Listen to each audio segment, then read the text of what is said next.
Welcome to the Virtual Center for the Study of the Constitution and Civic Responsibility, an ongoing inquiry into American political origins and evolving institutions.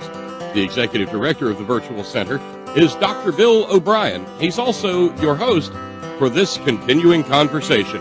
Here he is now, Dr. Bill O'Brien. Thank you, Bob Kincaid, and welcome to this Wednesday edition of the Virtual Center for the Study of the Constitution and Civic Responsibility.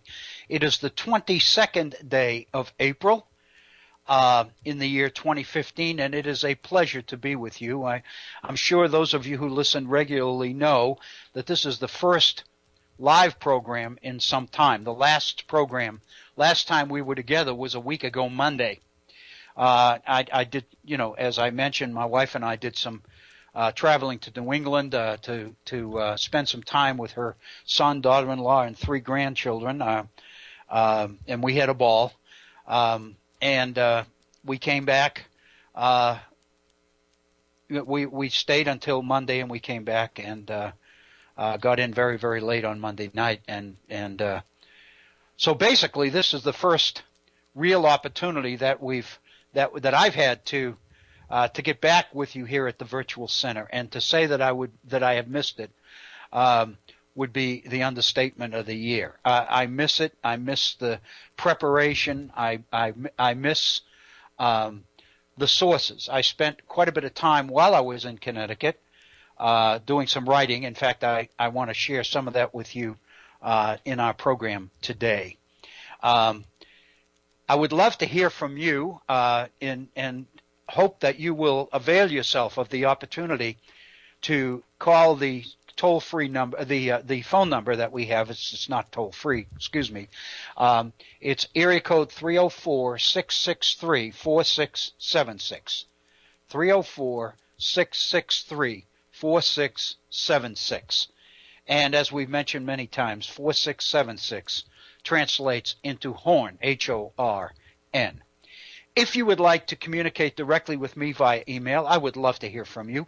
I do commit to the fact that I will at least I will acknowledge receipt of your email. And if there is a question or a comment or a suggestion in there, I will take the opportunity to respond to your question or to your suggestion and send that response to you. That is the least I can do if you take the time to sit down and send me an email. My email address is waobrien906@gmail.com. waobrien, O-B-R-I-E-N, 906, all one word, @gmail.com.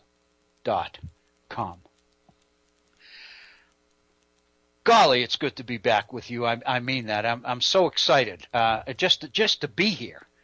And to have the opportunity to do these programs, I feel genuinely blessed to be, first of all, to be able to do these programs, and to have the opportunity to do them and to have a network like the Head On Radio Network that's willing to run them and willing to support a program like the Virtual Center. I think it is absolutely wonderful, and I appreciate all of you.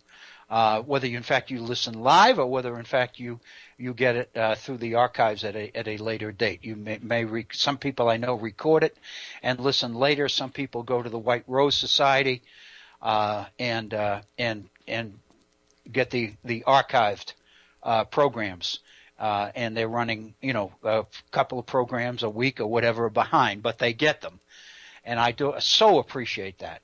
But if you are out there live, please know that we would love to hear from you. We would love to hear a different voice than my own, and I know Bob Kincaid feels the same way. Each day when we go on the air, I mentioned to Bob, if you feel inclined to join the conversation, by all means, feel free. Please do that.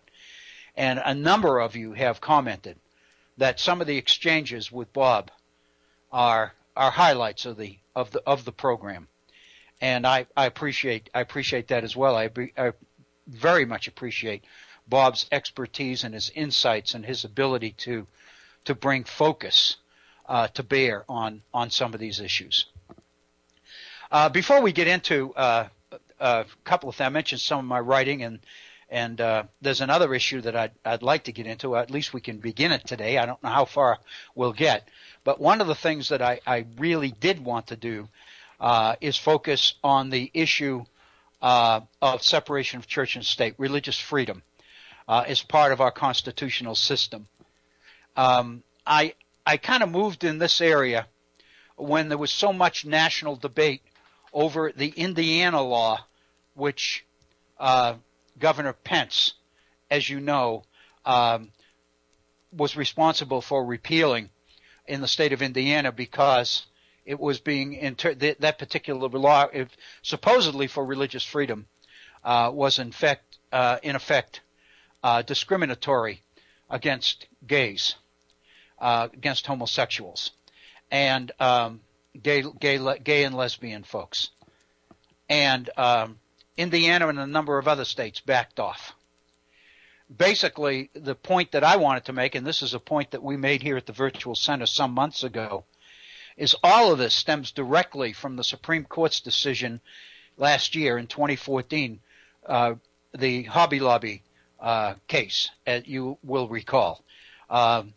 The actual title of the case is Burwell versus Hobby Lobby, and it was in 2014.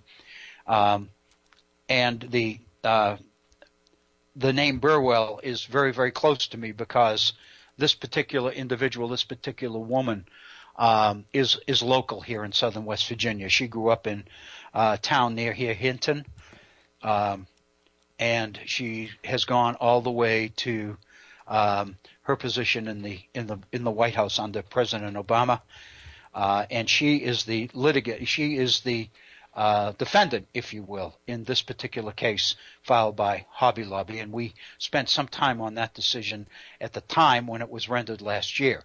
And I believe, and I think we were visionary in a way, but there was absolutely no question that if you read the Hobby Lobby decision and worked it over a little bit in your mind, it was very clear that corporations were going to move into that and take advantage of that particular ruling. And that's exactly what happened in a number of the religious freedom pieces of legislation that were being proposed and passed in any number of states.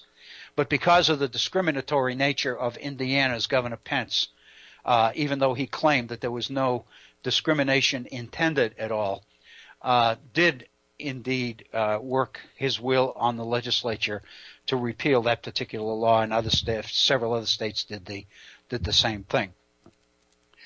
And if you remember, there's been a lot of debate about it, a lot of debate about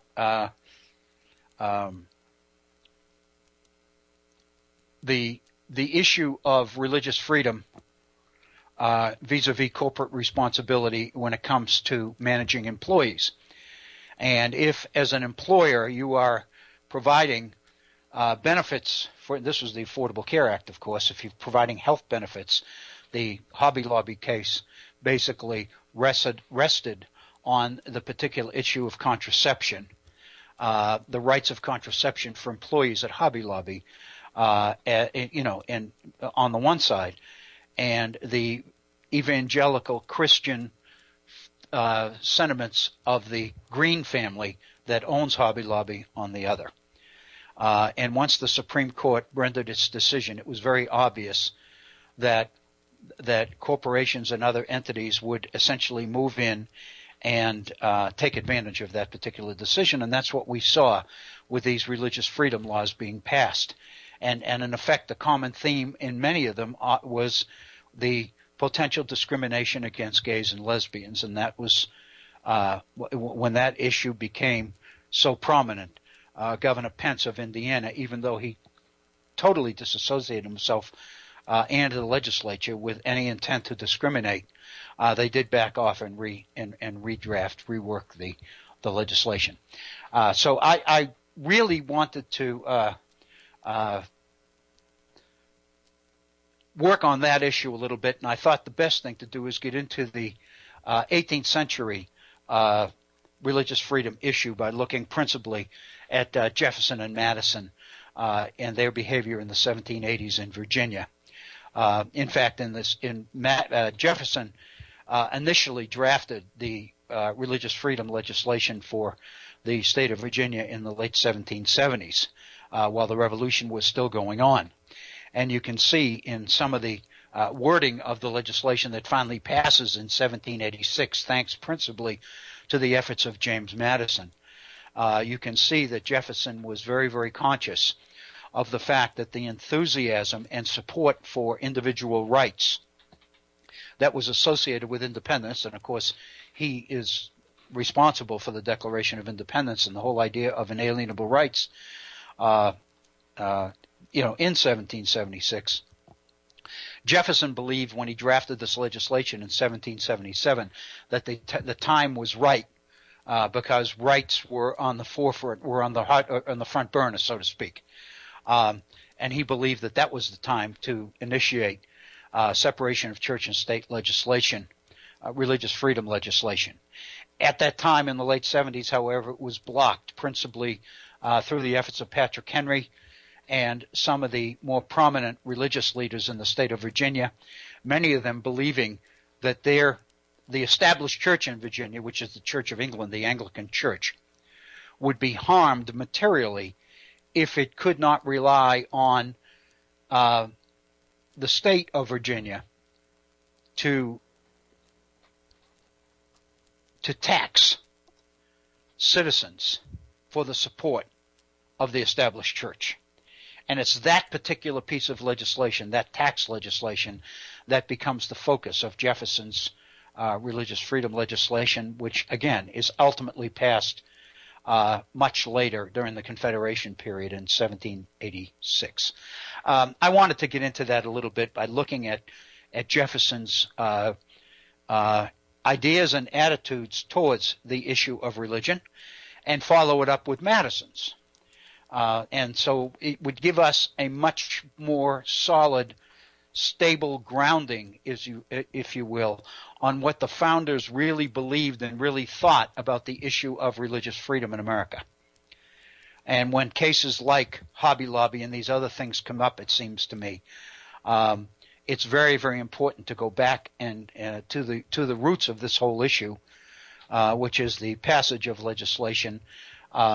Most people believe that the stimulus for the First Amendment to the Constitution in the Bill of Rights, the so-called Religious Freedom Amendment in the First Amendment, was motivated principally by this particular legislation which passed Virginia in 1786 under the Articles of Confederation. So I'd like to get to that. I don't know if we'll finish, how far we'll get with that today, but I think we can kind of look forward to taking that issue on in next week's programming here at the Virtual Center and pursue it in some depth. I'm particularly interested in picking through some of these things. Madison, for example, in his response to this tax legislation, which would tax for religious purposes, lists 15 specific reasons why the state of Virginia ought not to engage in taxing for religious purposes. And I think going through those particular reasons that Madison gives us goes a long way, it seems to me, to giving all of us a much firmer footing on which to deal with the issue of church and state, the issues of toleration and religious freedom in America. Before we get into that, however, there are a couple of things that, it's been so long since we've been together here at the Virtual Center and things come up. I know that many of you were very, very aware late last week of the situation where an individual named Doug Hughes, a 62-year-old mailman from Florida, pedaled his gyrocopter and landed it on the grounds of the U.S. Capitol. And strapped to that gyrocopter were 535 letters, a letter addressed to each member of Congress and each member of the United States Senate, raising questions about the issue of money in politics. Once again, back to a Supreme Court decision, this one the Citizens United decision in 2010. And Hughes made it his mission that in spite of everything that he did to try to gain attention to this issue, nobody seemed to be listening, or if they was listening, the people who were in a position to do something about it were reluctant to do anything. And Hughes believed that the time and the issue was appropriate for him to do something spectacular in order to raise the issue in the public's conscience. And indeed he did that. And there have been a number of debates and a number of articles, op-ed pieces written on this effort by Hughes. He didn't do anything to try to hide what he was doing. He broadcast it ahead of time. In fact, he went to the Tampa Bay Times, the newspaper in Tampa, months before he was going to do this, and let them know what he was going to do and why he planned to do it. And he made it very clear that his intent was he was not threatening anybody. He didn't believe when the question was raised about whether in fact he would be shot down once he entered restricted airspace in Washington, D.C. His position is there's no reason to shoot down a 62-year-old man pedaling a bicycle up in the air. And he felt that he was being open and honest and upfront in order to raise the issue. If he had done it suddenly and nobody expected it, not only would it have been dangerous for him, but it could have been dangerous for a lot of other folks as well. It would have taken away attention from the issue, which was really the focus of the whole effort.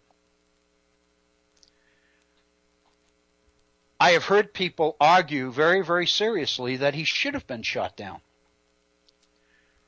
Because instead of 535 letters to Congress, to members of the House and members of the Senate, he could have been carrying some sort of an incendiary weapon to the United States Capitol.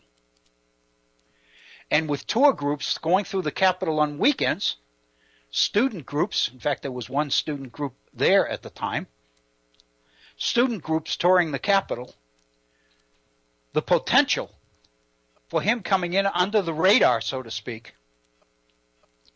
with some sort of an incendiary weapon, and of course given that this was right the same time as preparations were being made for the running of the Boston Marathon the following Monday, which was just this past Monday, 2 days ago,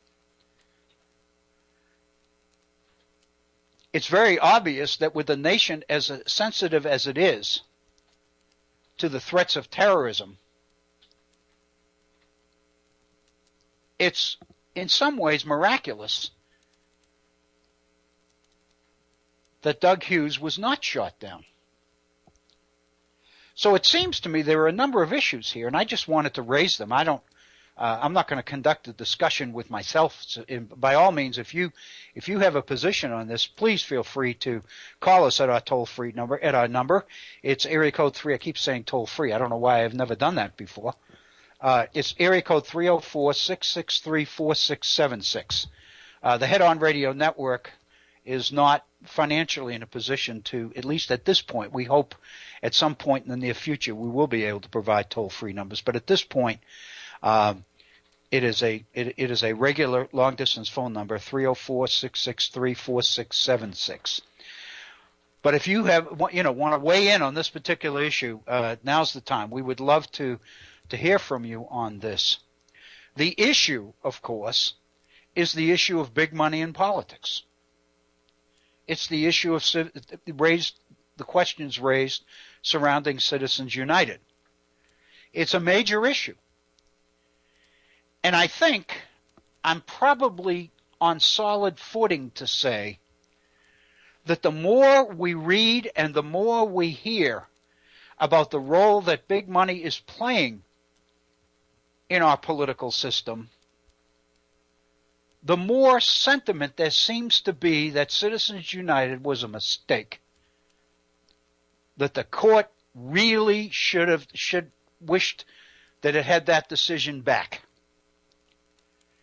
And I'm guessing at some point in time, that aspect of Citizens United will, at some point in time, be reversed. I'm guessing, because sentiment and public opinion is clearly on the side. If you remember, the Supreme Court majority decision in Citizens United disposed of the concern about fraud in our political system. The argument was that concerns that big money would stain the purity of our election systems, the court argued, was misplaced and unfounded. That there was really not a whole lot of evidence that big money in and of itself corrupted the political system. Since that time, more and more evidence has surfaced to refute that particular aspect of the court's ruling. In fact, I saw an op-ed piece a few days ago. I think it was in the Washington Post, but it could have been in the New York Times or somewhere else. I'm not sure. A recent study has come out which is documenting the extent to which big money is indeed corrupting our political system. Not only that, but because those who provide that money can do so without identifying themselves, can stay in the background, so the money's there and the influence is there, but who's spending it is not there. These political action groups that are forming to raise unbelievable amounts of money. For example, there was some evidence, I saw it documented somewhere, that even before she announced her candidacy for president, the prospective campaign to elect Hillary Clinton as president had already raised something near $30 million. Even before she declared. And the fact of the matter is, by postponing her declaration, by not announcing that you are indeed a candidate, you are able to avoid the restrictive legislation governing candidacy that places some sorts of limitations on the amount of money you can raise. In other words, while Hillary remained an undeclared candidate, it was open season for big money to pour in without any accounting or any accountability or responsibility at all. And as we see one after the other of Republican candidates doing the same thing about their announcement of candidacy, the same kinds of things are happening. I have seen estimates where Ted Cruz has raised something in excess of $25 million already. And he was the first to announce. But he already had a fairly rich, wealthy campaign fund, if you will, already in place when he did announce. The point I'm trying to make is that there's all sorts of evidence to back up those who were concerned about the impact that Citizens United and unlimited funds pouring into our political campaigns would have on the process. And I think the evidence is becoming overwhelming that indeed there is serious damage being done. This weekend, when I was driving back, I was obviously listening to political discussions on various radio stations. You know, my wife loves that when she's trapped in the car. But one of the things we heard, because we both commented on it, was that supposedly there is a political action committee that formed behind a political candidate in Florida that is comprised of two people. In other words, two wealthy individuals. If they made direct contributions to a candidate's candidacy, they would have to identify, and there would be limitations on the amount that they could contribute. But by forming a PAC, a political action committee, they can remain anonymous and contribute unlimited amounts of dollars to that particular candidacy. So it's obvious that a political action committee comprised of just two people suggests the extent to which people who want to influence our politics with major donations of funds are working the law, are working the system in their own best interests. Obviously, all of us would do that. There's nothing insidious about that, so to speak. But the issue of big money, I think we can begin to see why Doug Hughes felt the need to do something dramatic and spectacular in order to raise the issue and get it on everybody's front burner, especially those who might be able to do something about it. And the coverage that's happened and the conversations that have happened in various on various forums, in radio and in the internet, suggest that he was successful because the issue is being talked about. I'm talking about it. So it's very clear that Doug Hughes was not totally off base in what he was doing. I guess the question that I want to ask you to think about is the strategy that he employed in order to do this. Does the cause, which was so important to him, justify what he did? He could have been shot down. And I think I've heard a number of people make the comment and say, I hope the next one is, because, the fact that he was able to land on the Capitol grounds and not be shot down is probably going to inspire terrorists to try something similar. In other words, his successful landing in the minds of many people suggests that our security system is in need of major reform. And the chances are that if the next person that tries what Doug Hughes did, we won't nearly, and people's concerns about terror. I guess the question I'm raising is, does the issue warrant doing something spectacular in order to raise it when nobody seems to be listening or doing anything about it prior to that? There's another issue here, and that is that Mr. Hughes did not in any way try to hide what he was doing. He announced it. He went to the Tampa Bay Times. He made it very clear what he was doing well ahead. He was interviewed. The newspaper knew what he was going to do.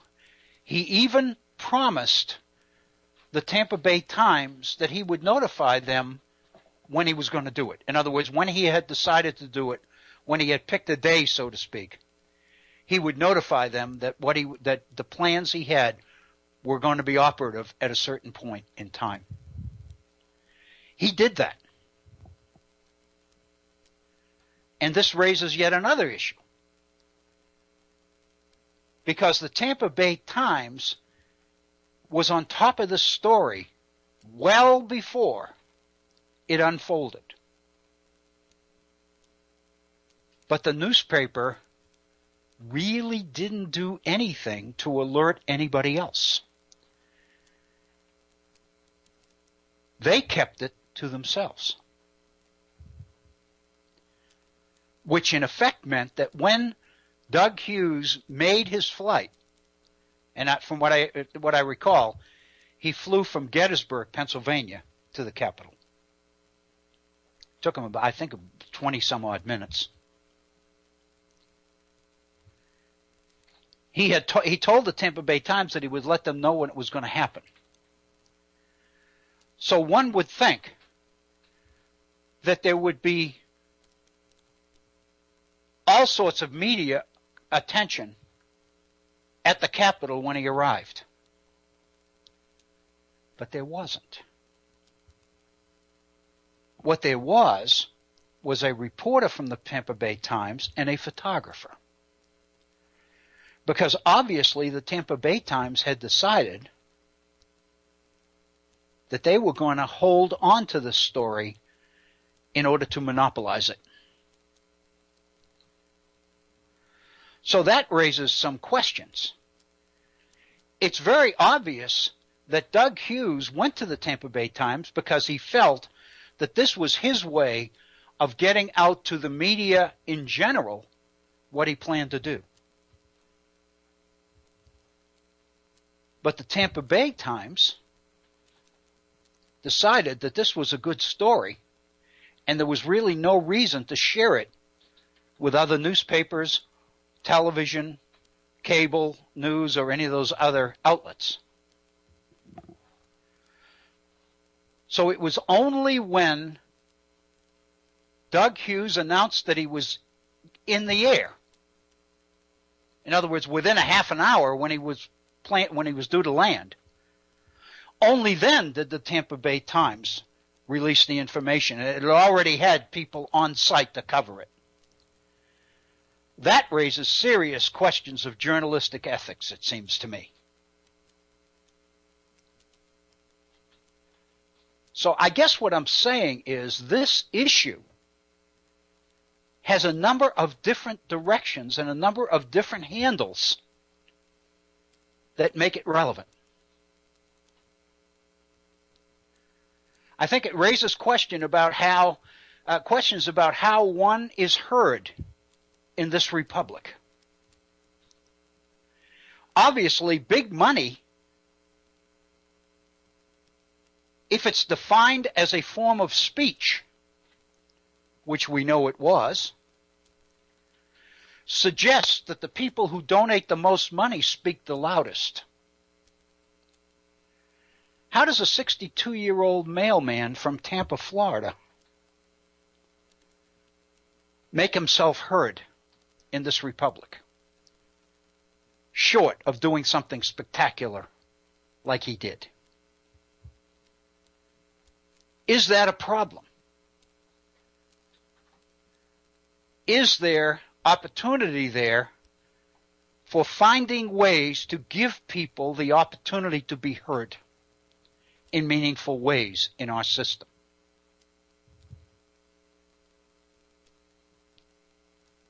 What kinds of reforms would resolve this issue to the point that Doug Hughes of the future wouldn't have to resort to this kind of dramatic, spectacular event in order to bring public attention to the issue at hand? So I guess the question is the ethics of Doug Hughes, the ethics of the Tampa Bay Times in terms of journalistic ethics, the openness of our political system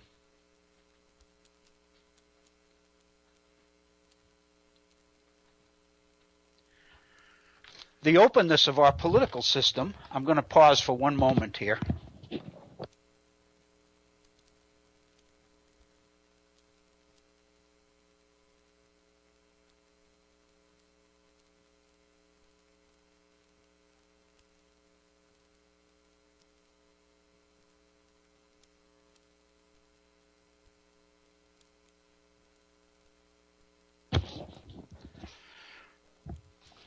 I apologize for that break, but my wife came home and I had the door locked and she couldn't get in. So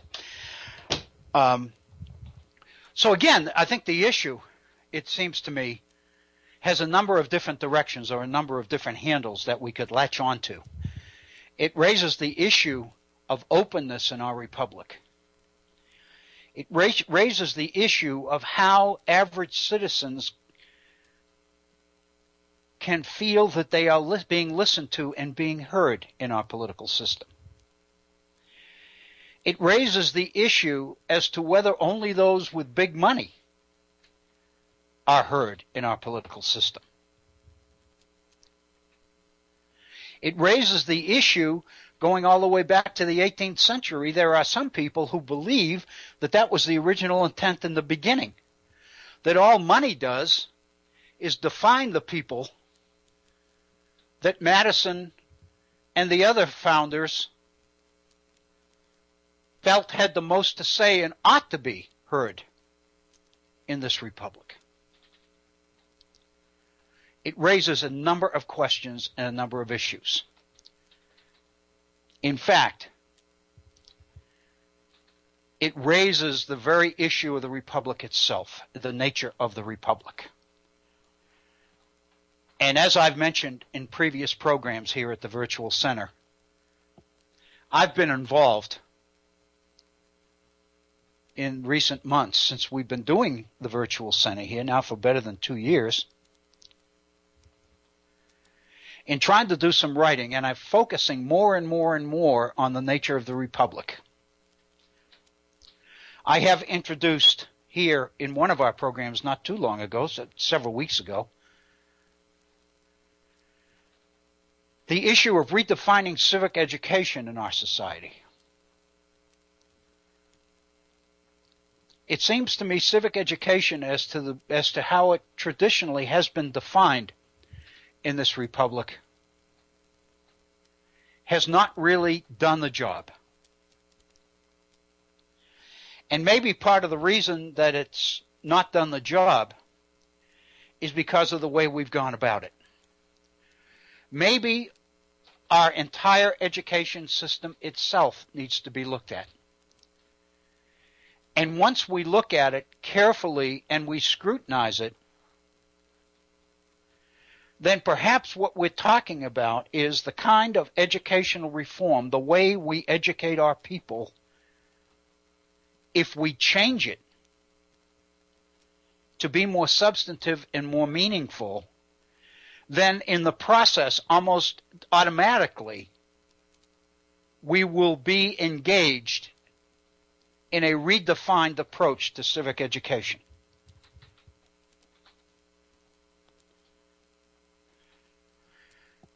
I'm struck by a seemingly minimal, minor event that occurred while I was away this past week.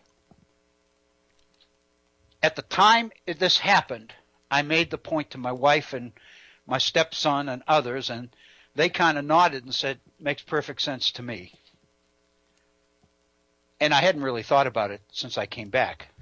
But now, since we are here and talking about the nature of education in our society, let me take a moment and share this little story with you. It won't take a second. While we were in New England, on the last day we were there, Sunday, all of us visited Mystic Seaport in Mystic, Connecticut.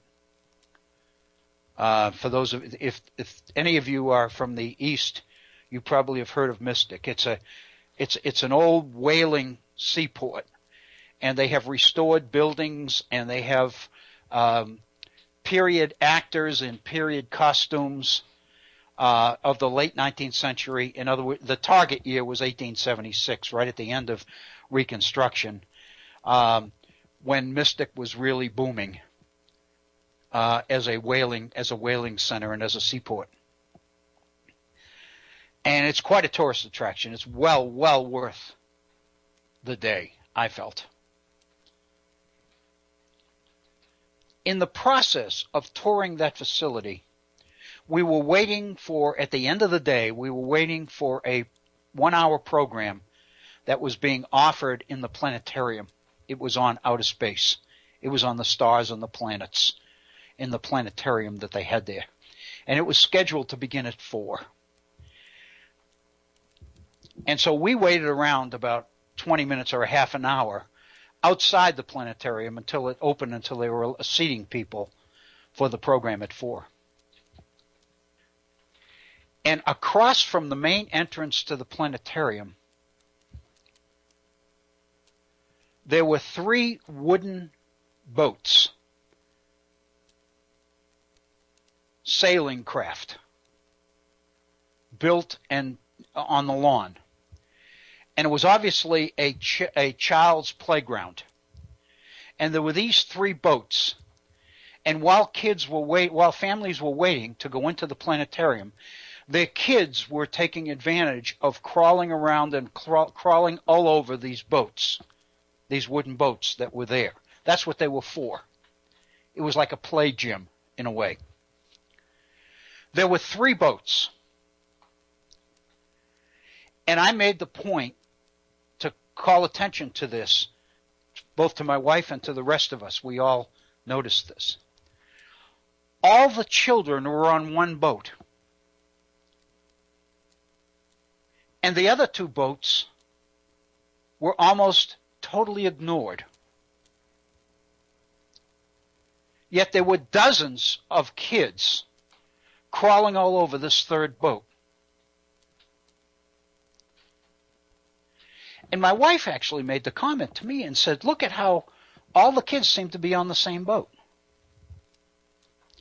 And I looked at it, and sure enough, I looked at it for a second rather carefully, and the first thing that occurred to me was, what's different about that boat than the other 2 that no kids are on? And the answer to that question was telling. Because the other 2 boats were replicas of real ships, sailing ships. And children could get on them and crawl in them and go downstairs into the innards of the boat and come out the other side, and they could feel that they were really on a boat.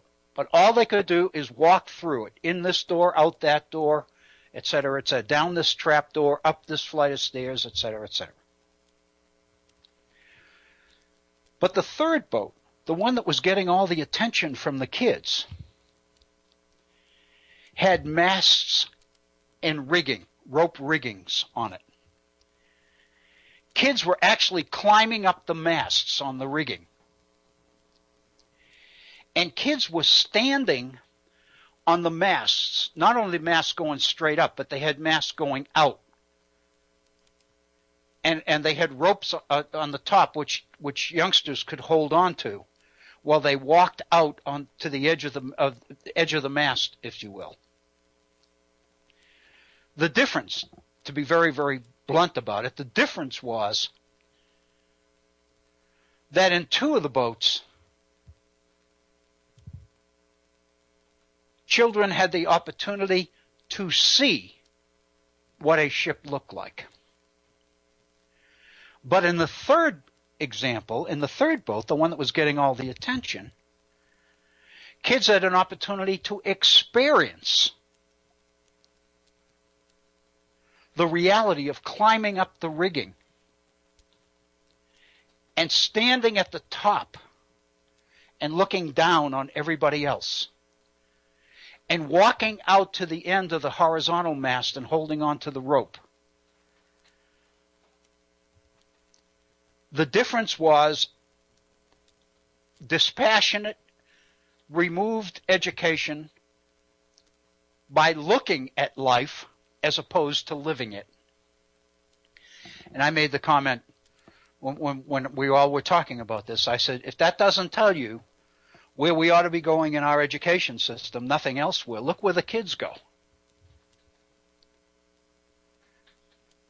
Aristotle made the very statement one time: the best way to learn is to do. And that seems to me to govern the reforms that we need to be making in education. It seems to me that the potential for that is in the Common Core standards. The strategy against that seems to be the one adopted by those who are trying to defeat the Common Core standards. It's not all that clear whether, in fact, those out to defeat it understand the full ramifications of what it is that they are in the process of helping to defeat. But that's another issue. Anyway, it seems to me that the very nature of our republic, in terms of participation, I think what Doug Hughes has done is raise the issues surrounding the nature of a republic. A republic in which people can participate,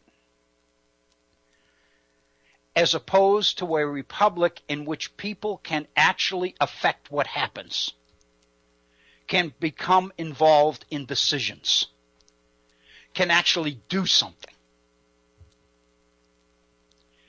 It seems to me that Doug Hughes' frustration, which caused him to move into the idea of learning to fly this gyrocopter and pedaling it from Gettysburg, Virginia, and landing it on the Capitol grounds, is the product of the frustration he felt because the issue that so concerned him was the issue of big money in politics.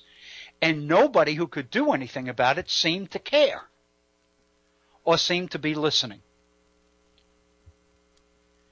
And so with that,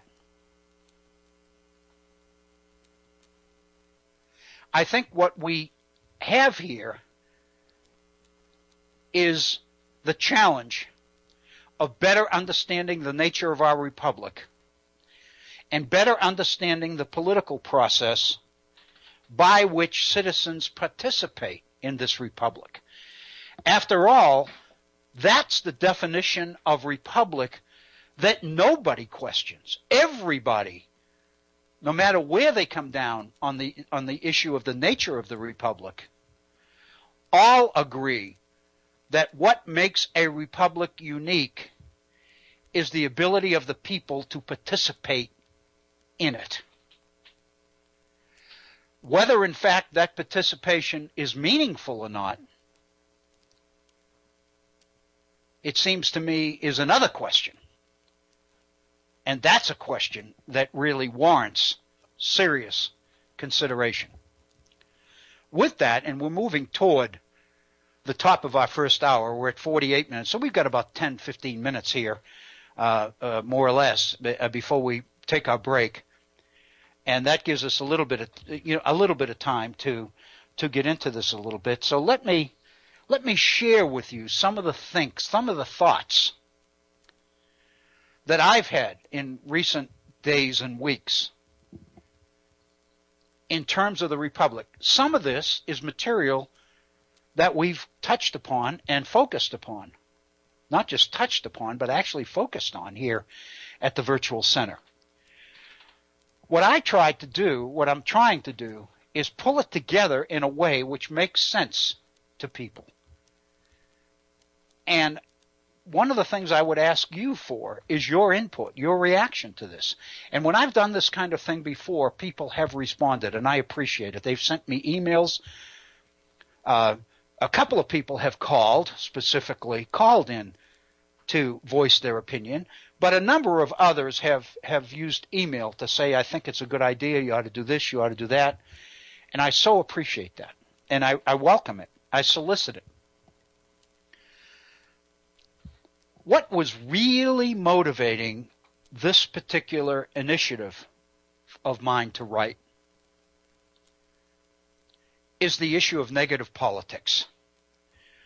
Because one of the things that concerns me, and one of the things that concerns a lot of people about the negative impact of Citizens United, is the negative impact that money will have on our campaign system.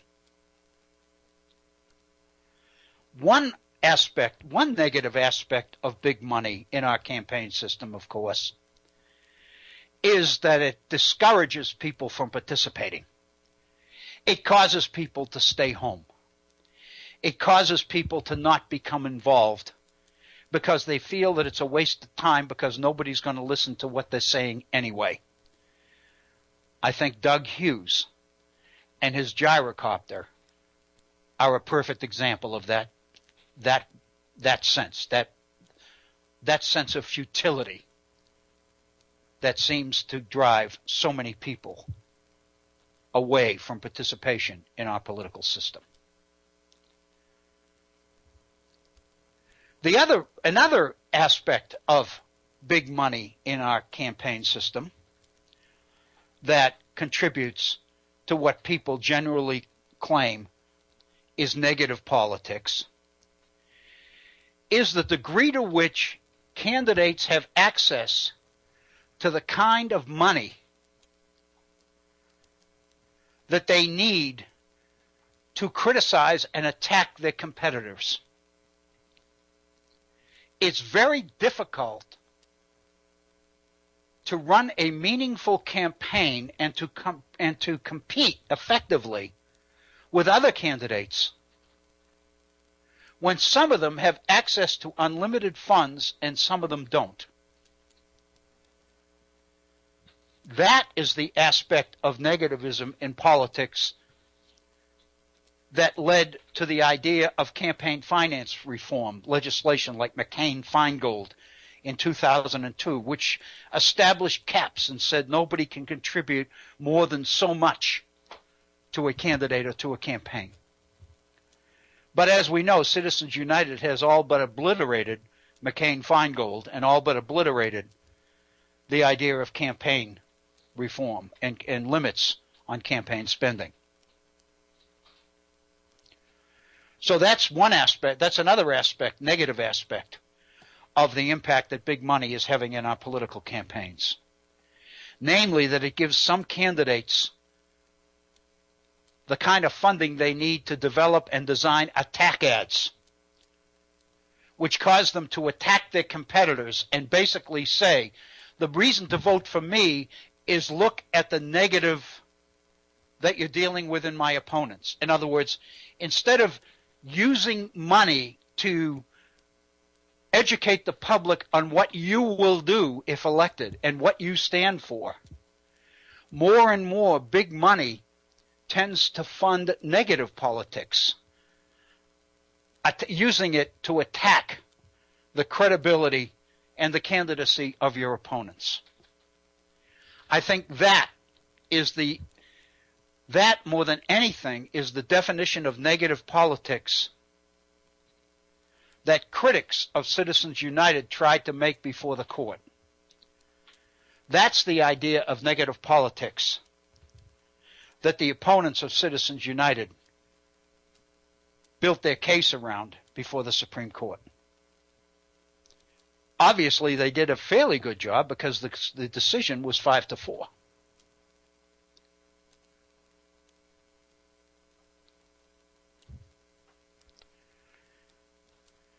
But there's a third kind of negativism, of negative politics, and this is the one that prompts me to get into this issue of writing about the nature of the Republic. It's related to the issue of political parties.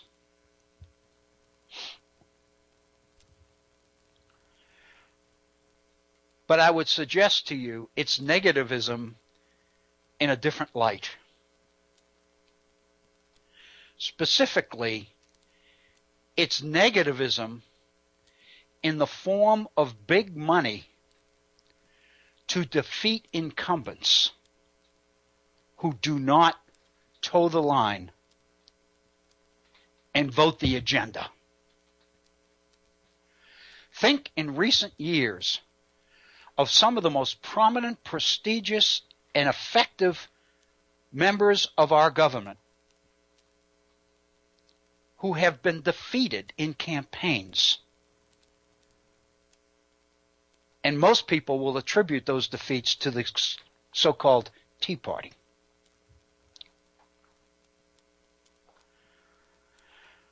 The number of well-established senators and representatives who went down to defeat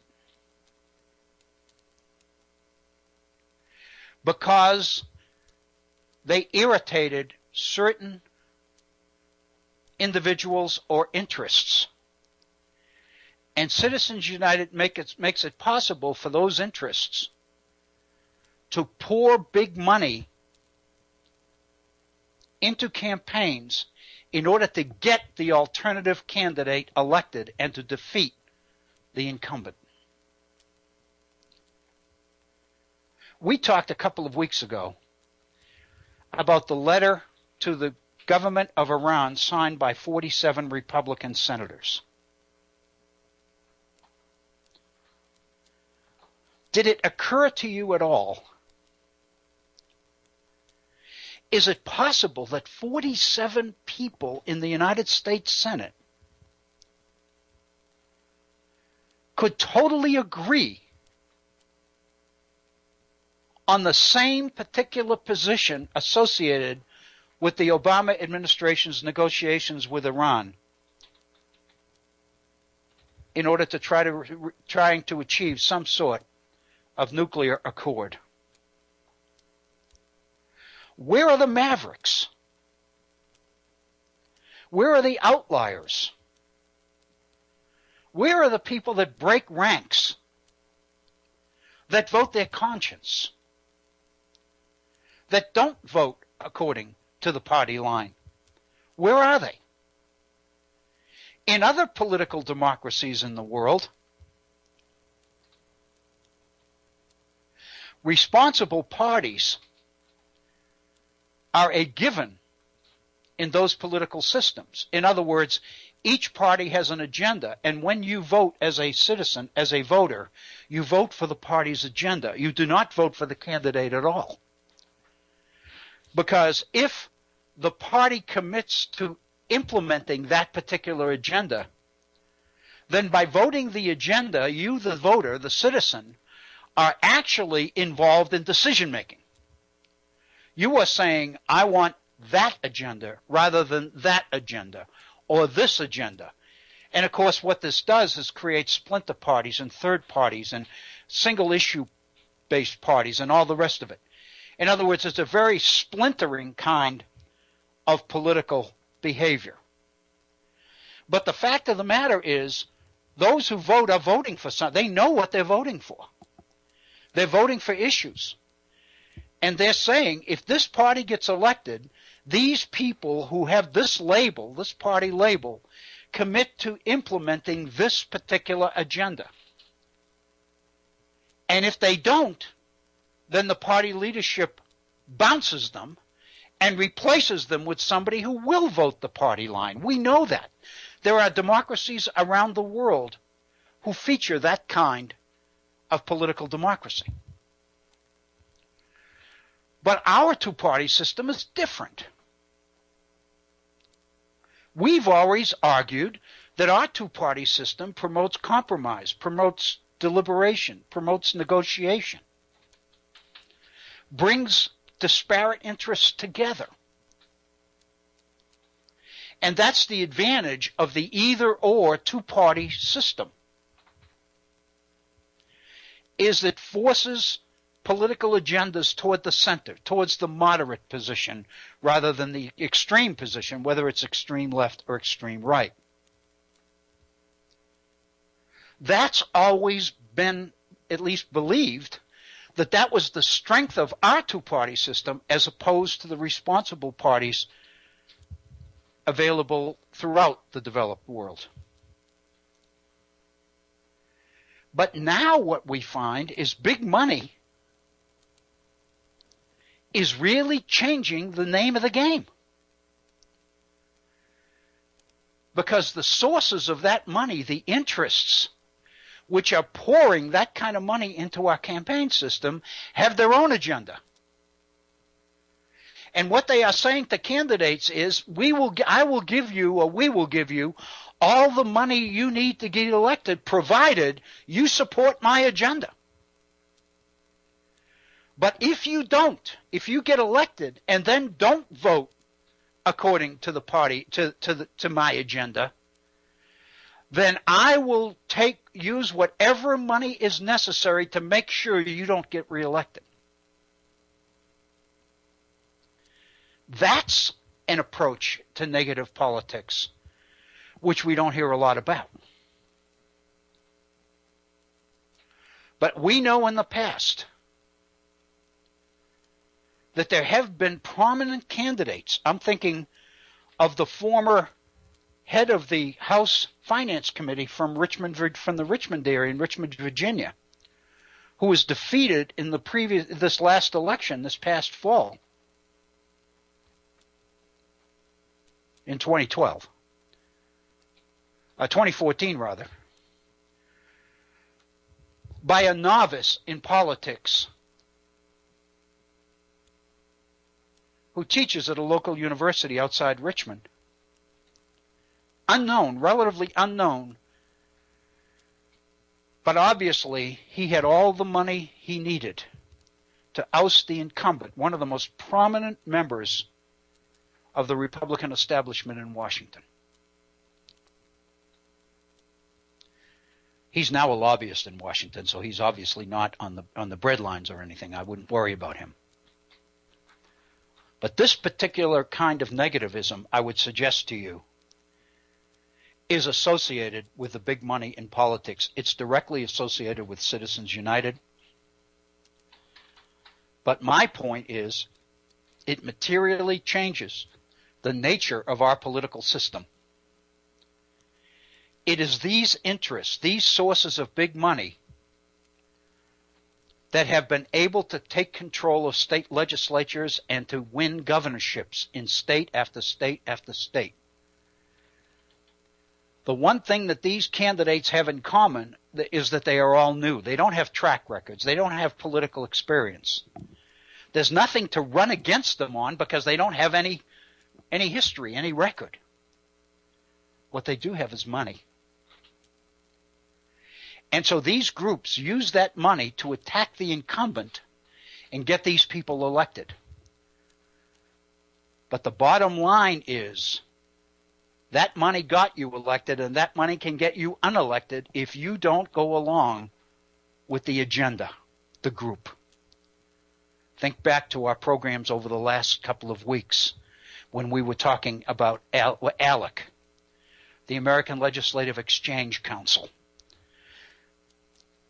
99% of whose budget is put up by major corporations and organizations like the Koch brothers and major coal companies like Peabody Coal.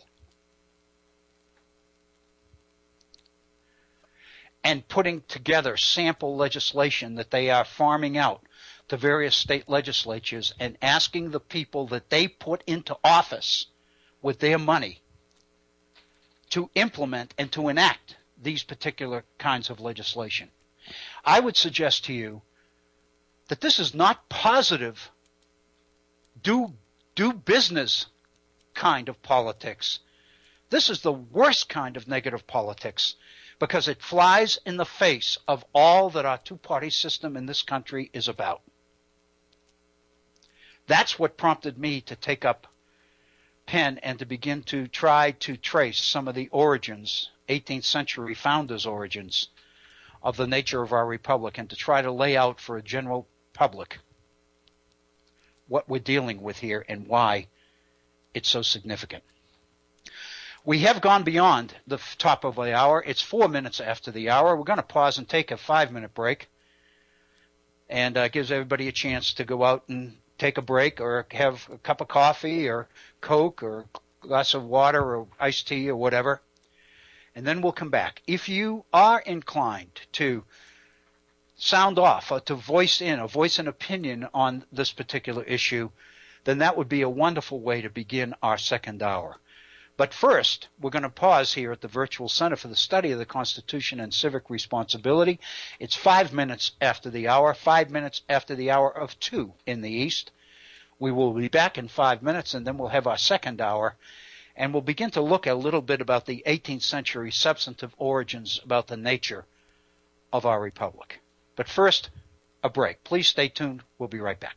Thank you, Bob Kincaid, and thank you for the choice of music. It was absolutely fabulous, and the rhythm just great.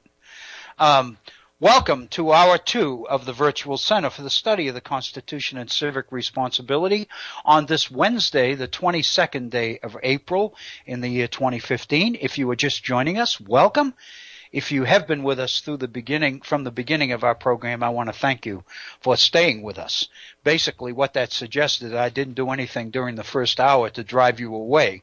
I will make every effort in the world to not do so in this hour either. Thank you so much for staying with us.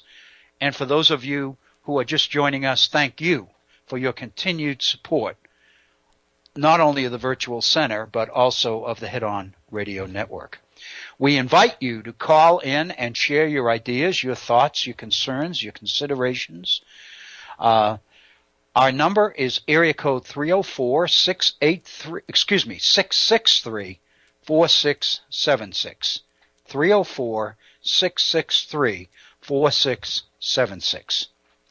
If you would like to communicate your ideas directly with me via email, I would love to hear from you.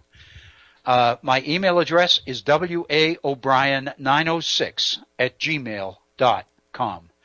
waobrien, O-B-R-I-E-N, 906@gmail.com. We were talking prior to our break about the nature of our two-party system and how it differs from other two-party systems in political democracies around the world. And the principal way that it differs from these others is that these systems tend to be what we call responsible party systems. And what that means is that each political party, and there aren't only two necessarily, there can be 3, 4, 5, 10, in other words, there can be single issue political parties. And while they realize that they don't have a chance to win the majority vote and take over control of the particular legislature at hand, what they are looking for is enough support so that they can elect enough candidates to make a difference, so that internally, within the legislative process itself, their position, their agenda must be taken seriously if you're going to get their support for your particular agenda. And so more often than not, then these responsible systems tend to feature governments which do not have a majority party in control. They tend to be what we call coalition governments. Governments made up of different groups who are able to put aside their differences and agree to unite for purposes of government, of governing. But of course, those alliances aren't stable. And so consequently, these political systems oftentimes can become a little bit unstable, depending on what kind of politics is going on at the national level. Our political system, on the other hand, is extremely stable, because our parties are not responsible theoretically. But what we've talked about is the degree to which big money is making them responsible. The problem is it's making them responsible to one agenda with no competing agenda. What that means is that the sources of this money are effectively in control. I would suggest to you that this may be the most dangerous and threatening form of negative politics of any. That's the one that has been prompting me, motivating me to try to get some of these ideas down on paper and get them out there so that the general public has an opportunity to be aware of them. I really believe that the nature of Citizens United is that the origins of big money do not have to identify themselves. They can remain anonymous. It seems to me that gives us, potentially at least, opportunity. Because what it tells us is that their anonymity, as much as anything else, is as important to them as the agenda. Maybe even more so. Therefore, the more we can bring this to light, the more we can publicize and bring the general public in on some of this information, the more we can shine the light of day on these groups and these efforts and what they're doing to our system, to our parties, to our politics, to our citizens, to the election process and everything else. It seems to me the desire of these people to remain anonymous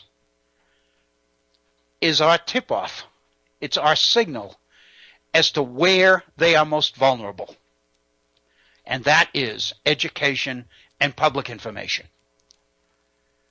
i.e., the Head-On Radio Network and the Virtual Center for the Study of the Constitution and Civic Responsibility.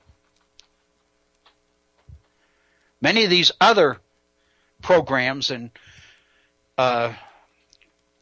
issues, traditional talk show, terrestrial talk show on radio, on conservative radio, internet programs, cable programs, whatever, tend to be issue-focused, but not system-focused. It seems to me that what makes the Virtual Center unique is that we're looking at the issues, yes, but we're also looking at the impact that these issues have on the nature of the system. In the process, I think all of us are learning more and more about this, how this system was designed and how this system was geared to operate and what makes it tick and what threatens it and all the rest of it. And I think that this is where Citizens United becomes most vulnerable. Because it's not based on education, it's based on exactly the opposite. It's based on misinformation rather than education, rather than true information, rather than the facts, so to speak. Let me share with you, and I'm a little bit more comfortable with the beginning of this than I am in the later section because I haven't really completed this yet, but these are my thoughts. And I'm fairly happy with the first part. So I hope that you'll bear with me and you'll feel comfortable in giving me the wisdom and the insight of your counsel, either via email at waobrien906@gmail.com or on the phone at 304-663-4676. I've entitled this piece, The Real Negative in Negative Politics. And I think I've just indicated where I think that real negative lies. And here's the way I hope to get there. A principal theme in republicanism, rhetorical embellishments and flowery language aside, is that quality of political leadership is measured by the degree and frequency of communication and interaction between representative and constituent. What I'm basically stating here is what I believe is a fact from the sources we've looked at in the 18th century. That what defines republicanism more than anything else is the interaction between citizen and elected representative. And how effective that interaction is the way we measure the effectiveness of republicanism, of Republican government. Then I've gone on and said these contexts, namely the degree and frequency of communication and interaction between representative and constituent, these contexts, plus some good old-fashioned scrutiny. In other words, if you think about it, the idea of republic from the very beginning was based on a mistrust of politicians, of government. And the idea was that the only way that you can keep government honest is to constantly be vigilant and watch everything that they're doing. So while the quality of leadership is measured by the degree and frequency of communication and interaction, that, along with some good old-fashioned scrutiny, seems to be the formula that advocates of Republican government subscribe to. The representative's ability to know the needs and wants of those he represents, and his willingness to act with these needs and wishes in mind, is the key. The key to republicanism is to make sure that the elected representative knows the constituents, the wants and needs and desires and hopes and fears of his constituents. To some, that means the representative is but the agent of those he represents. They tell him what to do and he does it, or else they vote him out at the next election. This is representative democracy in action. To others, Edmund Burke being the most prominent, the responsibilities of leadership demand more than dutiful obedience to the will of the self-interested. And this is a quote from Edmund Burke. Certainly, gentlemen, it ought to be the happiness and glory of a representative to live in the strictest union, the closest correspondence, and the most unreserved communication with his constituents, Burke told the electors of Bristol in 1774. What Burke is doing here is subscribing to the definition of republicanism that we just looked at, namely, the degree and quality of interaction between elected representative and constituent. However, Burke goes on in talking about the it is his duty to sacrifice his repose, his pleasures, his satisfactions to theirs.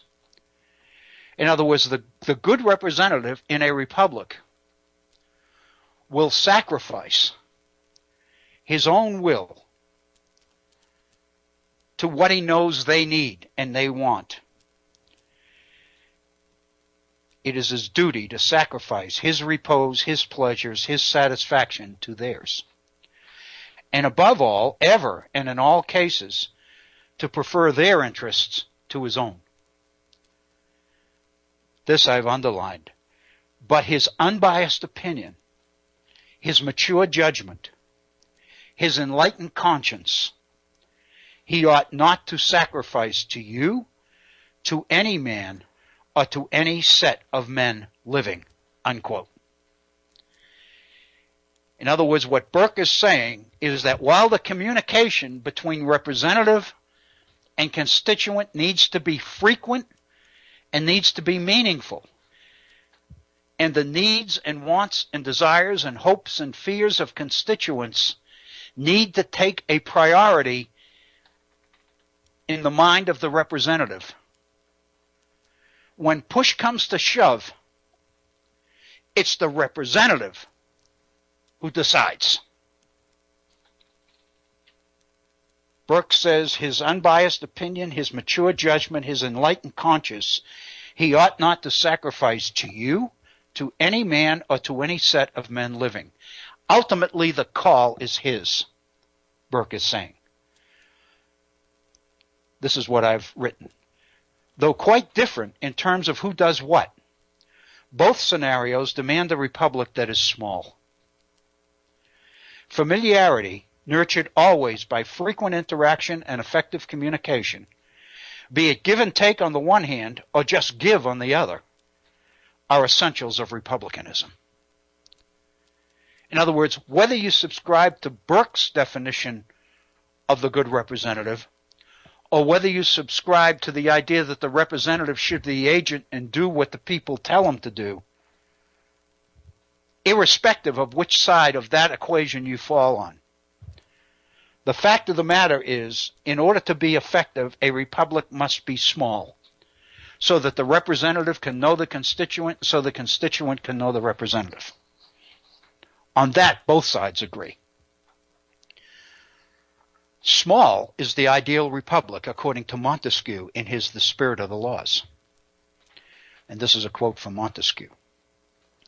In an extensive republic, the public good is sacrificed to 1,000 private views, he wrote. In a small one, the interest of the public is more obvious, better understood, and more within the reach of every citizen, unquote.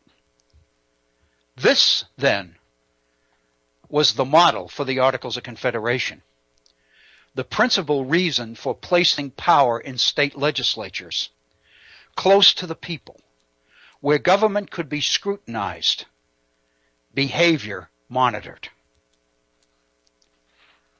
In other words, Montesquieu's definition of the small republic required that power needed to be local, not national. The Constitution changed all of this. It shifted sovereignty from the state to the national level,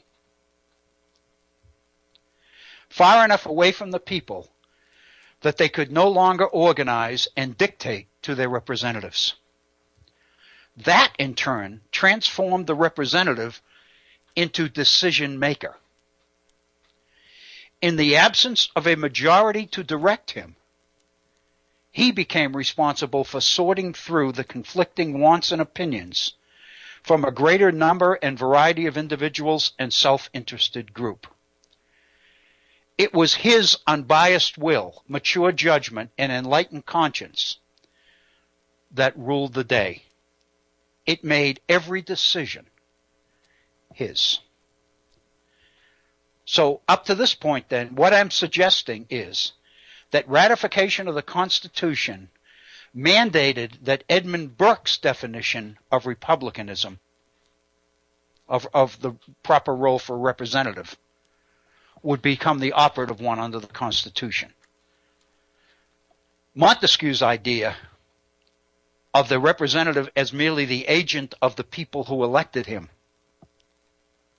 that was the model for the Articles of Confederation. And that's one of the reasons why Madison and the others were so determined to change it, to shift power from majorities, organized majorities who were able to tell representatives at the state level what to do, move it to the national level, where theoretically the majority could not organize and therefore could not tell the representatives what to do.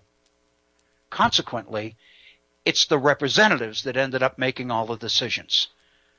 Decisions flowed from Washington on down rather than from the states on up. That's the issue that the move for a second constitutional convention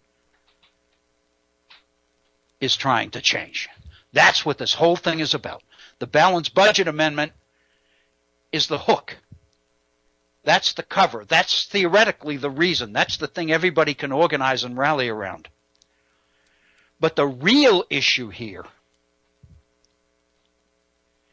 is to get the Constitution on the table in order to shift power back from the national level to the more local level, because these groups who are pushing ALEC, who are providing most of ALEC's budget, are the groups whose money have been able to take control of state legislatures. The reason they want power to go from Washington back to the states is because increasingly they are controlling the states. And I think we've seen example after example of this recently. I know here in West Virginia we did with right-to-work legislation, the attack on Common Core, the attack on prevailing wage, the call for the Second Constitutional Convention. All of these things are inspired not from our state capital, but from the pens and the minds of the leaders in ALEC.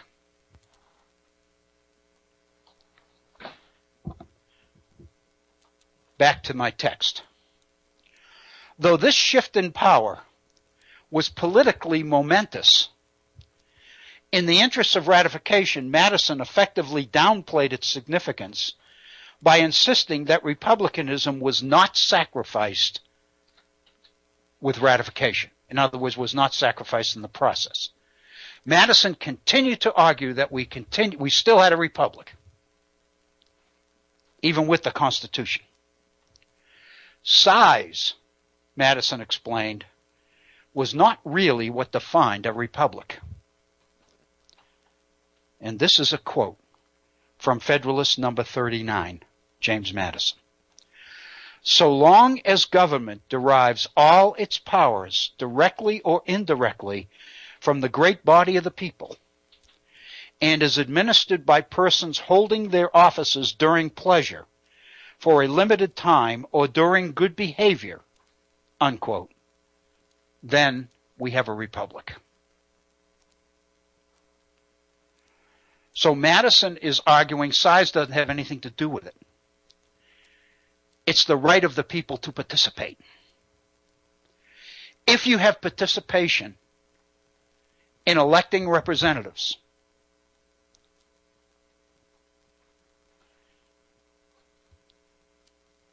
if government's power derives directly or indirectly from the great body of the people,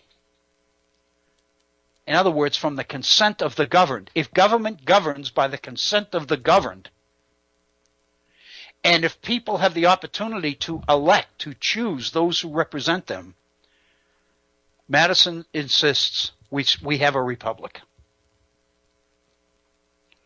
When the great, and this is my language here, when the great body of society participates in an election, even indirectly, to determine its leaders, then republicanism is alive and well, according to Madison.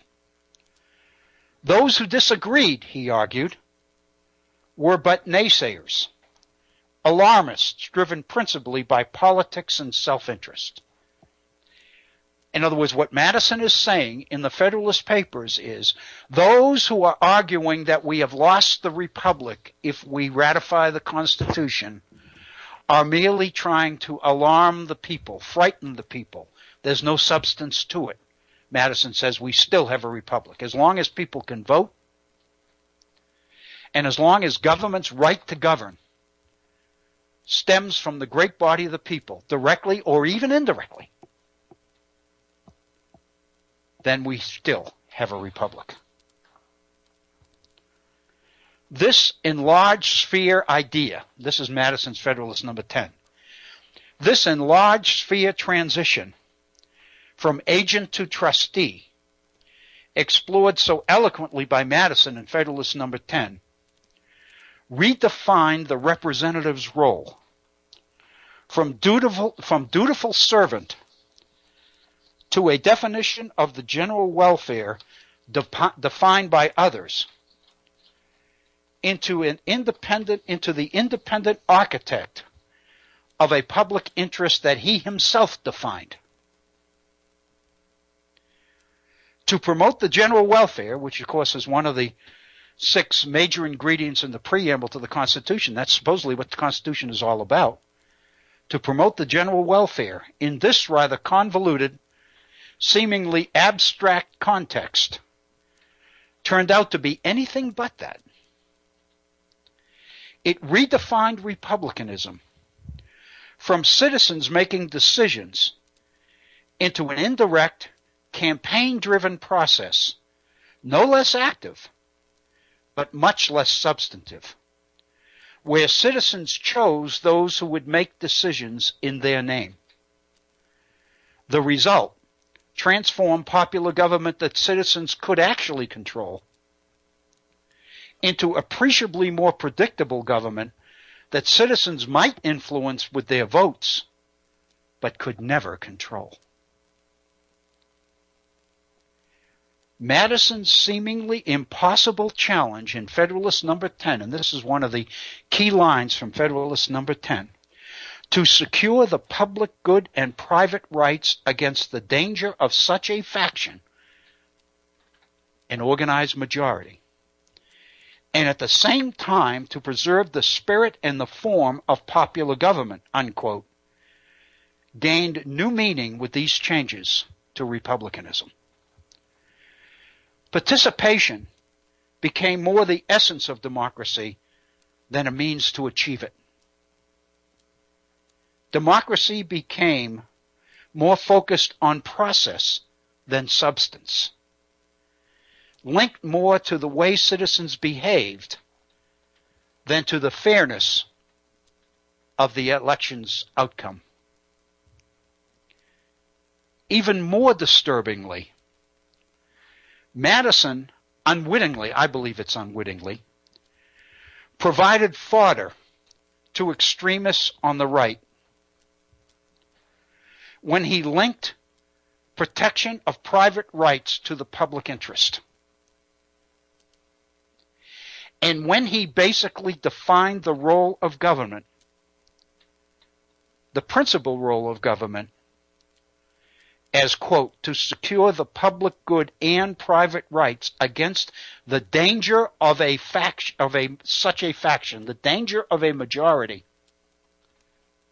This unwillingly put Madison on the side of those who would redefine government into the protector of private property, the agent of the wealthy. Because the threat to this is the organized majority of the people. That's what Madison doesn't want. And instead, he is enlisting government as the agent of the few, as the agent of property. And he's defining that as the public interest. He's doing it in order to explain to those who know how the Constitution is going to resolve the problems of government under the Confederation when power is in state legislatures.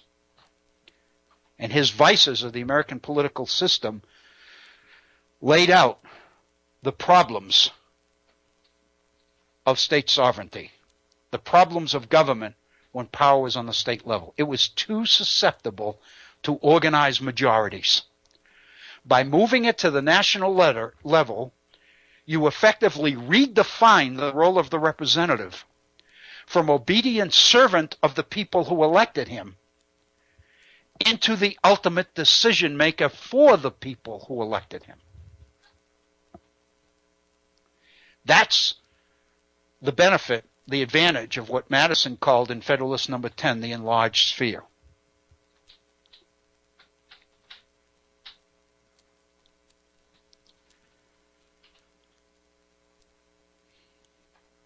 The very real positives achieved in striking the seemingly impossible balance between political stability and fairness on the one hand, and preservation of popular government on the other, are offset somewhat by Madison's awkward deference to class and to the ogre of inequality that always accompanies it. What Madison is doing here, and I believe unwittingly, I don't think this is his long-term objective at all, because too much of what he says in the other Federalist Papers deny this.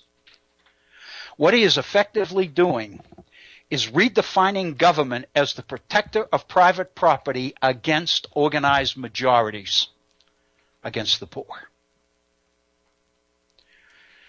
And by removing power from the state level to the national level, he is removing access to power from the majority of the people and guaranteeing it that it will be in the hands of the few, the well-to-do, and the property, those that Madison calls in Federalist Number 10 the most considerate and virtuous citizens. In the process, then, what Madison has done, unwittingly, I believe, is to enlist government on the side of the few in opposition to the will of the many. And the way he's accomplished that is by making it impossible for the many to express its will because they can't organize. Back to my text. In its transformation of republicanism, the Constitution virtually redefined citizen participation into a kind of institutionalized sycophancy, an obsequious form of cajolery to power driven by the need to influence the representative. There's some $5 words in there, and I probably ought not to include them, but they are the right words. In its transformation of republicanism, the Constitution virtually redefined citizen participation into a kind of institutionalized sycophancy. Sycophancy is fawning. It's trying to influence those who make decisions because you no longer make them.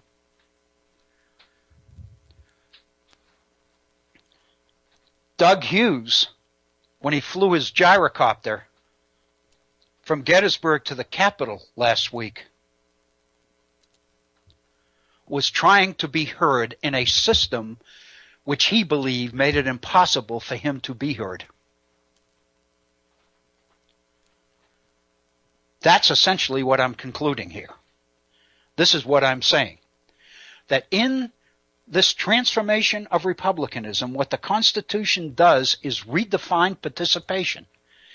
It redefines the role of citizens from decision maker into efforts to influence the representative who will make the decision for you.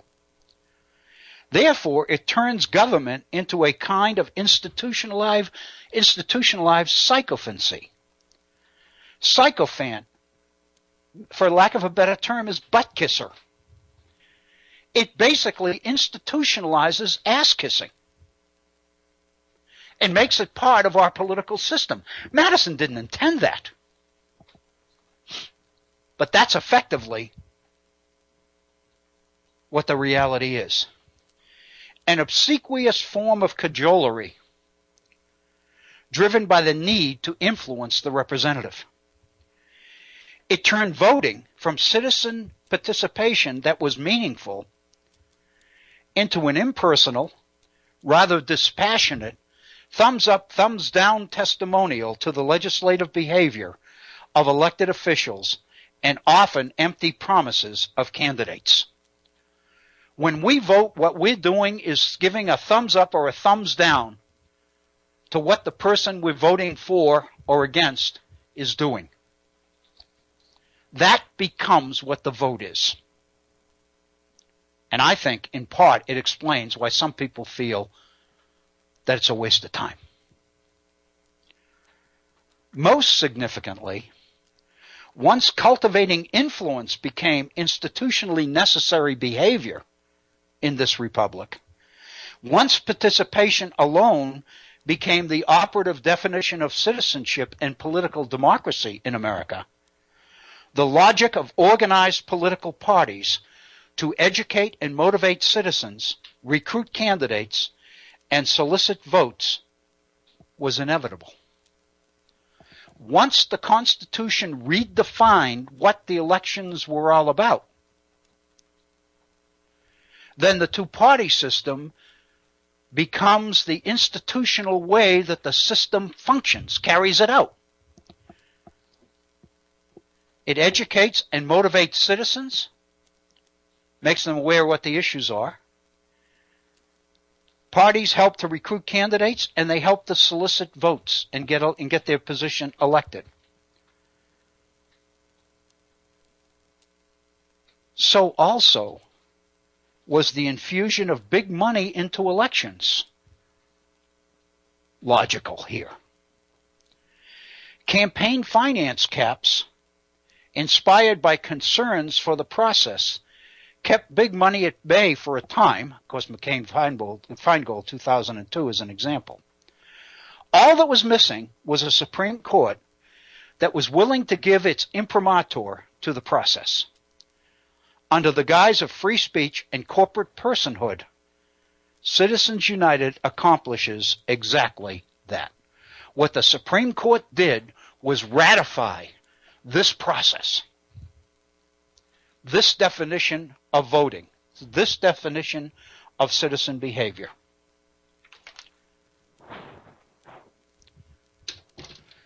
It made the role of political parties logical, but it also made big money logical as well. Because if the name of the game is to influence the representative, what can bring about more influence than big money and the promise to be reelected, or the threat to not be reelected if you don't vote according to the line, to the agenda? Negative politics? To some, negative politics is the insidious process of being able to buy influence by speaking louder than those competing with you. To some others, it's directing unseemly amounts of money in politics into attack ads against your opponents. But what we have here is a scenario where negativism assumes an even more unseemly impact on our political system. In exchange for the vigilant scrutiny driven by distrust of government that drove the Confederation, Madison, Hamilton, and their nationalist colleagues promised a renewed confidence in government, underwritten by frequent elections, meaningful freedoms of speech and of press. Madison believed, in other words, that frequent elections with the protection of free speech and freedom of the press would be enough to substitute for the kind of scrutiny over government that Montesquieu and others believed was the absolute essence of a republic. In Federalist Number 9, we learned, Hamilton set out to refute the claims of those who would say that the Constitution jettisoned republicanism by supplanting states they could effectively control with a consolidated national government that controlled them. Hamilton, in Number 9, went right back to Montesquieu, and he focused on that little part of Montesquieu where Montesquieu talks about what he calls a confederated republic, a union of small independent republics united for both convenience and security. Montesquieu argued that in certain cases where a small republic would become vulnerable and its safety was in jeopardy, then Montesquieu argued that was the kind of occasion or justification for republics, all of whom would be threatened individually, to pool their resources and to create what he called a confederated republic. Hamilton uses that in order to make his case that the Constitution really hasn't done anything to republicanism, to the nature of a republic. But in fact, it has. The essence of republicanism, the ability of citizens to direct government, is now sacrificed into a government over those citizens. And as we know, the Articles of Confederation becomes not a union of confederate republics alone, but rather a league of friendships. A league of friendships between independent republics. In other words, it's the Confederation that conforms to Montesquieu's idea of confederated republics. Hamilton tries to use it to justify the Constitution and therefore claim that republicanism remains alive and well in this nation.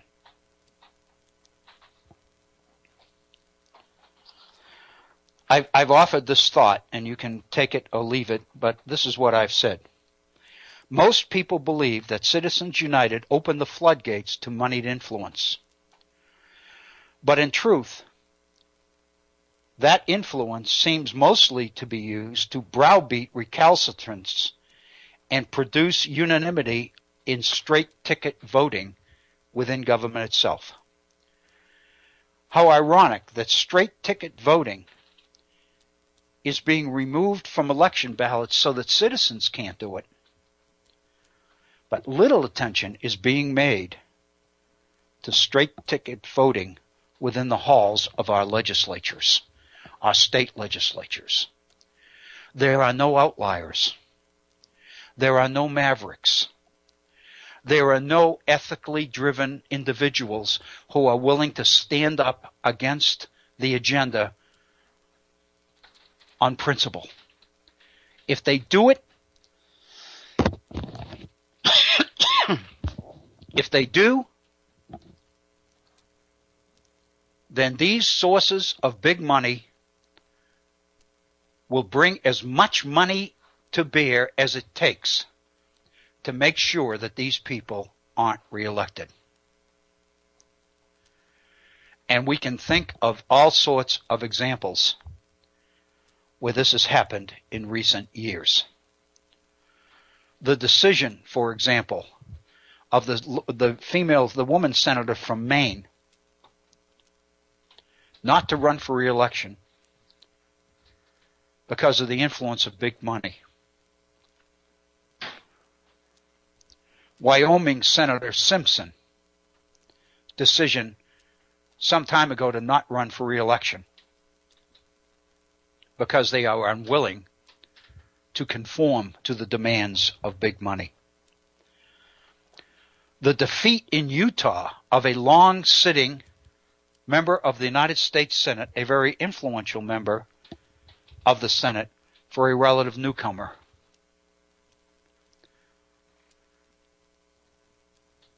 The defeat of prominent politicians in this society who advocate a willingness to cross the aisle and to work with their opponents and to seek compromise and to promote deliberation and negotiation when in fact, in Madison's view of the nature of the Constitution and the definition of this republic, the willingness to deliberate, to negotiate, and to compromise is the essence of the republic.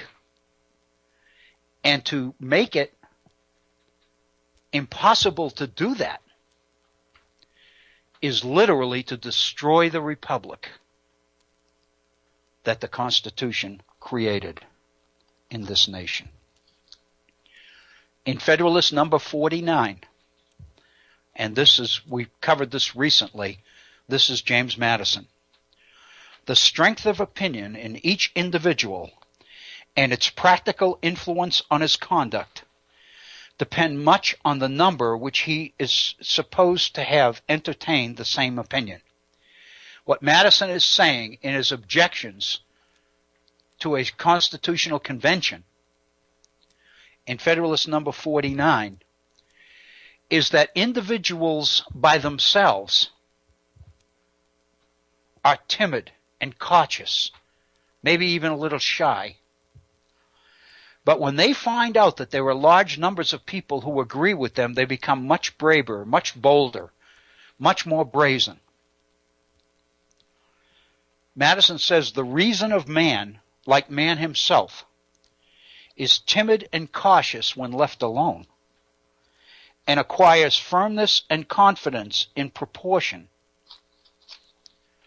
to the number with which it is associated. The more people who agree with you, whose opinions agree with yours, the braver you become. In a nation of philosophers, Madison said, this consideration ought to be disregarded. If we were all thinkers, philosophers, independent thinkers, we wouldn't need to worry about this, because each person would think through every issue and act accordingly. But Madison said a reverence for the laws would be sufficiently inculcated by the voice of an enlightened reason. But a nation of philosophers is as little to be expected as the philosophical race of kings wished for by Plato. We're dreaming. Rather, what we're dealing with are human beings as human beings, and we know what they are. They're influenced. They operate in groups. they submit or subject themselves to this mob mentality. They're easily moved, easily excited, easily influenced, and easily led. Therefore, Madison's conclusion is you got to have something like the Constitution because you got to make it almost impossible for the results of this kind of thinking and this kind of herd mentality to happen. That's why you had to check and separate the branches of government and institute all sorts of checks and balances and all the rest of it.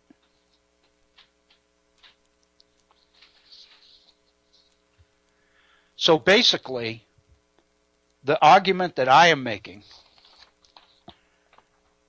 is that republicanism, as it is redefined by the Constitution of the United States,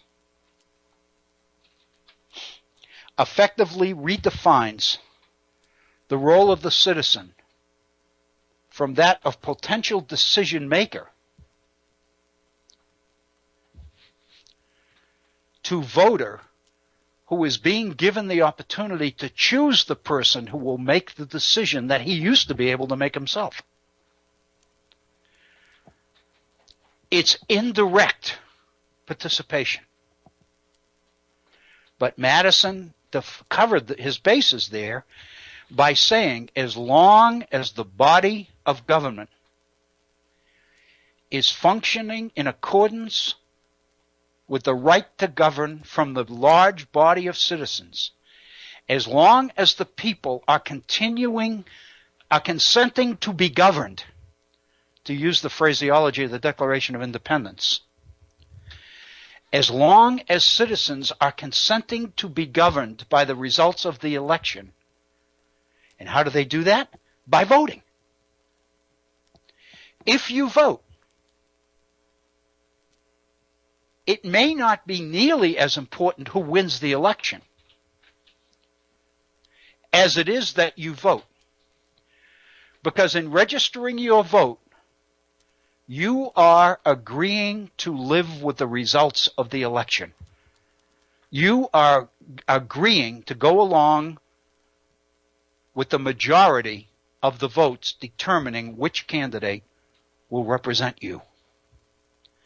And you are agreeing to go along with that, even if the winning candidate is not yours. Therefore, your mere participation in the process is guaranteeing its stability.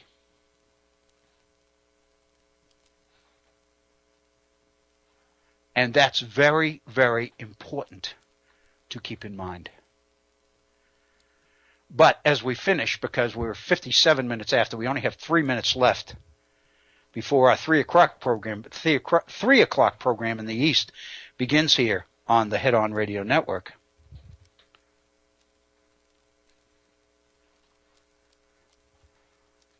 It's very, very important to think about this in the light of Doug Hughes and his gyrocopter flying to the Capitol. What Hughes was telling us is that there are too many people, too many of us out there who don't believe that our voice matters or that our votes matter. In light of what Citizens United has done in order to bring big money into the political process, Hughes is right. Consequently, that was the issue that he raised in the letter that he wrote to all 535 members of the Congress of the United States, the House of Representatives, and the senators. 435 congressmen, 100 senators from 50 states. That is Hughes's message. He is telling us that our republic is in danger of being broken. He may be telling us that it already is. I think all of us need to be very, very thoughtful and very, very careful and proceed accordingly. It is 59 minutes after the hour. We have reached the end of our day, and this is our last program this week here at the Virtual Center. We'll be back in our regular time slot on Monday for 2 hours, 1 p.m. to 3 p.m. in the East. I invite you to come back and join us then. We'll be dealing principally with the issue of religious freedom. Thank you very, very much. Have a wonderful week, a wonderful weekend. Be safe, and thank you.